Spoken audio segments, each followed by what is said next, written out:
Pessoas com autismo podem ter dificuldade com empatia? Podem ter problemas com o senso de identidade?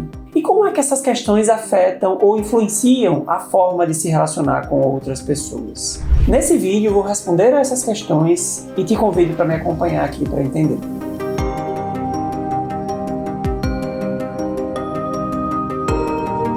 Olá, eu sou o Dr. Thiago Bezerril, médico psiquiatra, e aqui eu te ajudo a entender melhor sobre psiquiatria e saúde mental com foco em neurodivergência. Em um vídeo recente aqui do canal, foi feito um comentário muito interessante. O vídeo foi esse aqui, vou te mostrar, que fala sobre como o autismo e o TDAH influenciam ou favorecem o desenvolvimento de sintomas de ansiedade. E aqui está o comentário, se você quiser conferir lá na íntegra.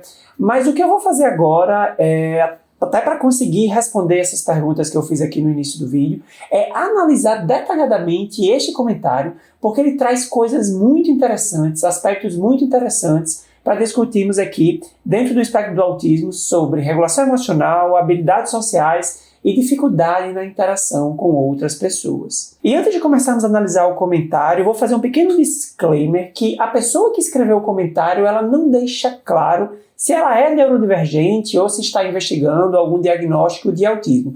Mas o conteúdo do relato dela, a narrativa que ela faz, é algo que é bastante comum, ou pelo menos não é incomum de ser encontrado em pessoas com autismo. E por isso vai ser muito útil aqui para ilustrarmos alguns conceitos e alguns aspectos interessantes. E aqui eu dividi o comentário em 4 partes para ficar melhor para explicar. Vamos começar aqui para essa primeira parte. Vou pedir ao amigo editor aí para colocar o texto para acompanhar e eu vou ler aqui, tá? Ela começa a descrição dessa forma. Eu tenho ansiedade pelo fato de ter que me inserir no meio social. Não consigo socializar com facilidade. Realmente me sinto inadequada perto das pessoas, mas luto muito contra isso. Aqui é interessante quando ela coloca o eu tenho que me inserir no meio social, porque de alguma forma ela tá dizendo pra gente que ela entende que isso é importante, que é um aspecto importante. Ela tem uma motivação, um desejo disso, mas tem bastante dificuldade, tá? E aí essa é um aspecto que acontece em pessoas com autismo, especialmente o autismo do nível de suporte menor, o nível de suporte 1.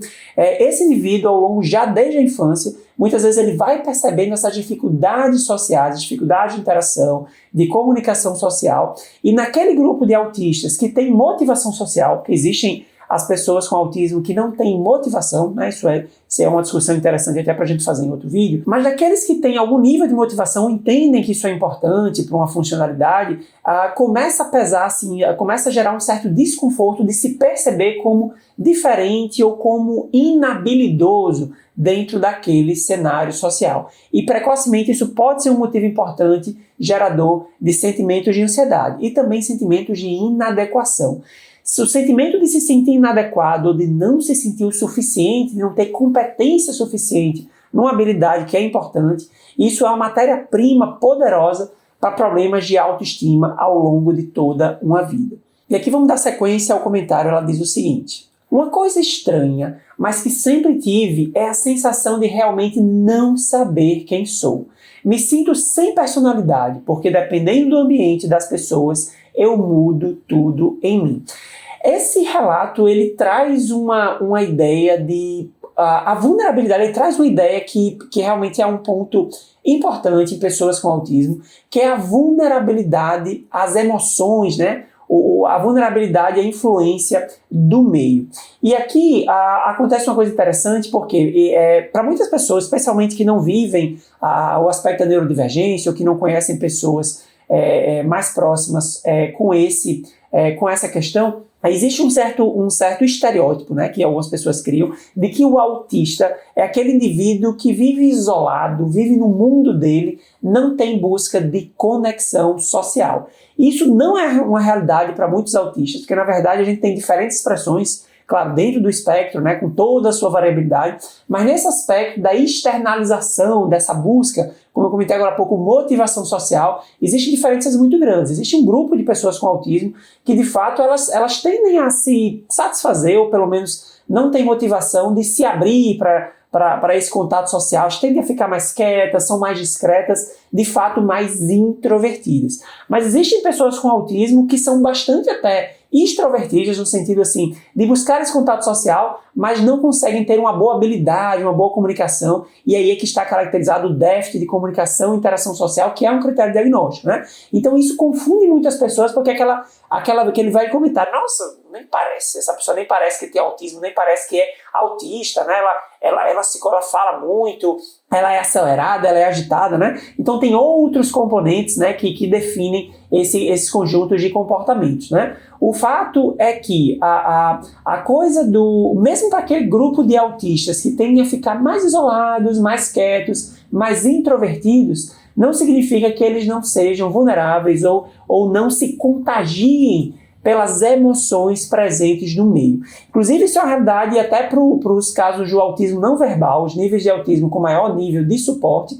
Essas pessoas, elas muitas vezes são muito vulneráveis ao meio, e é uma coisa que as famílias, os cuidadores, às vezes têm dificuldade de compreender. Como é que aquele indivíduo que parece não compreender, né, que não consegue se comunicar verbalmente, como é que ele, digamos assim, percebe quando alguém está estressado, quando alguém está triste, e o fato, quem conhece muito bem dessas pessoas sabe o que eu estou dizendo, porque as pessoas com autismo tendem a ser muito sensíveis a essas questões emocionais de outras pessoas. Nesse sentido, as dificuldades de regulação emocional, que são muito comuns em pessoas com autismo, e o masking, eu já falei muito de masking, que é a camuflagem, o mascaramento, que é mais comum, inclusive, no autismo entre as meninas, mas também pode acontecer entre os homens. Esse mecanismo de masking, esse esforço para se parecer com um neurotípico, né, com uma pessoa que não é neurodivergente, favorecem muito essas distorções no senso de identidade, que foi o que a pessoa fez aí, comentou, né? Essa sensação de que eu não sei quem eu sou,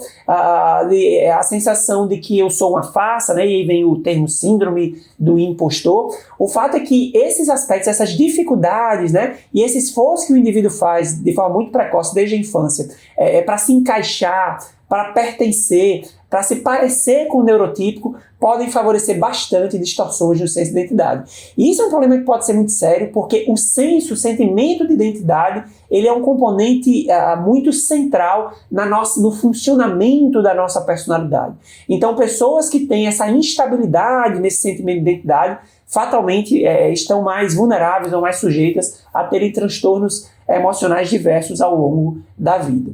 Então vamos avançar aqui para a terceira parte do comentário. Ela fala o seguinte: uma lembrança muito marcante para mim quando criança na escola, olha, preste atenção, foi quando cheguei na aula e vi minha melhor amiga, e essa amiga, entre aspas, é interessante, não sei se ela quer dizer que era uma amiga realmente íntima, né, ou era uma pessoa ali mais próxima, super triste, sentada no canto.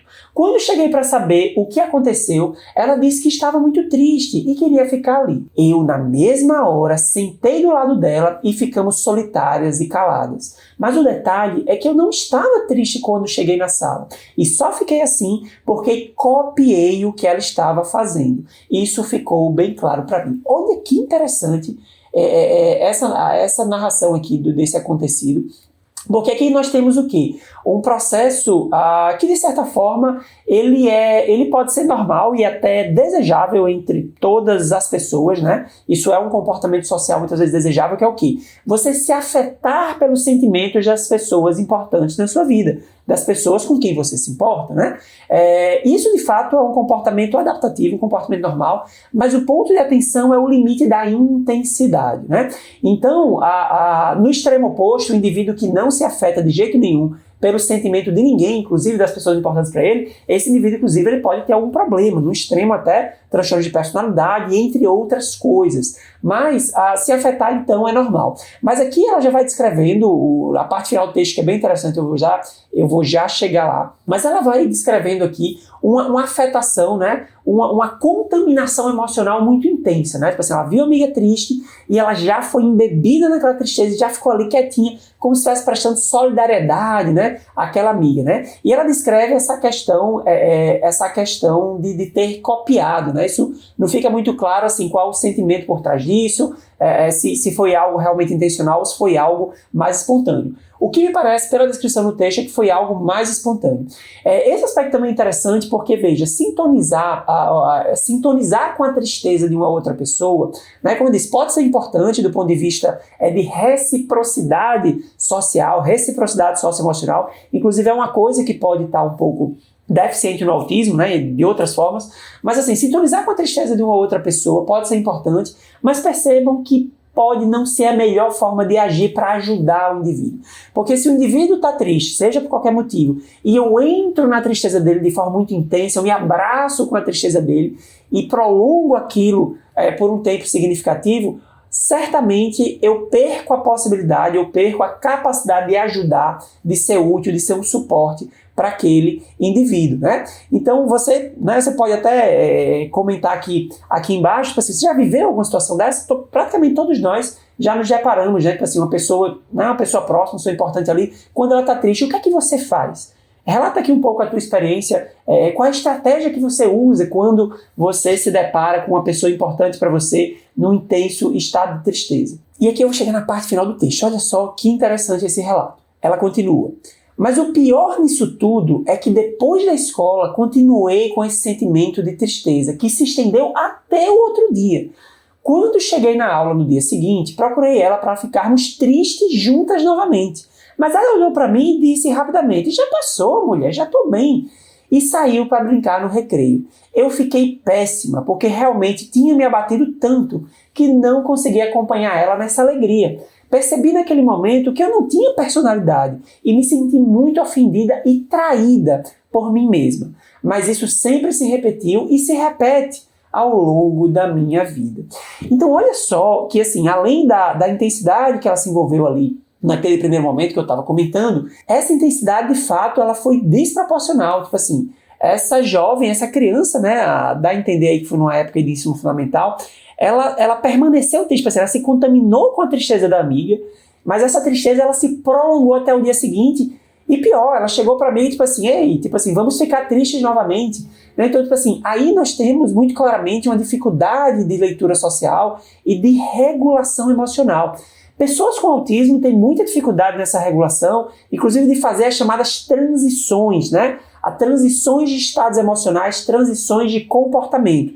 Não à toa, desde a infância, desde a primeira infância, as pessoas dentro do espectro do autismo costumam dar muito trabalho, né? As crianças aí que trabalho para tomar banho, né? Trabalho para fazer uma determinada coisa. Dentro, assim, esse é um aspecto da inflexibilidade cognitiva que também conta muito aqui, né? Da regulação emocional. Então, assim, esse autocontrole, ou é melhor, essa autorregulação de fazer uma mudança de um estado emocional para outro, de fazer uma mudança de um comportamento para outro, pode ser muito difícil para pessoas com autismo. Então veja que essa jovem, ela não conseguiu fazer essa transição, tipo assim, ok, ter ficado triste ali quando a amiga estava triste, mas eu precisava ter saído desse estado, né?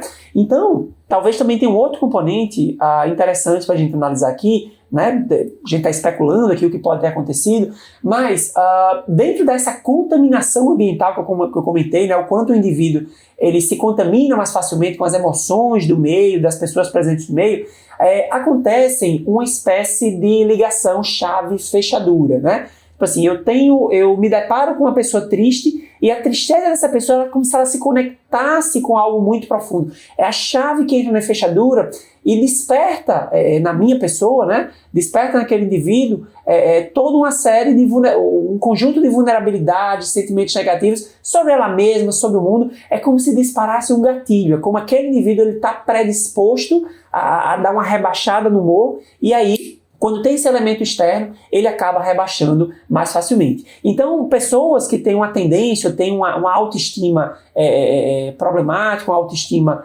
mais baixa, elas são mais facilmente contaminadas com sentimento de tristeza. Assim como pessoas que têm, um outro exemplo, pessoas que têm um temperamento mais agressivo, que têm tendência de serem mais, mais hostis, mais agressivas, elas também são mais facilmente contaminadas em ambientes que tenham pessoas estressadas, pessoas com raiva. Esse é um ponto de muita atenção quando a gente está pensando no planejamento do ambiente, né? De como, por exemplo, dentro das famílias, isso é um drama para muitas crianças, né? Famílias que vivem em conflito, famílias com pessoas assim com desajustes emocionais diversos, o quanto essas crianças se contaminam. As crianças, no geral, são muito esponja, mas crianças atípicas são mais esponja ainda. E aí, qual é uma mensagem final sobre todo esse comentário dessa jovem? Né? Um comentário muito interessante, um conceito importante é que o conhecimento sobre si mesmo, sobre sua própria condição, sobre seu funcionamento, ele é fundamental para essa busca dessa autorregulação. E veja que essa pessoa, quando ela comenta, isso fica muito claro,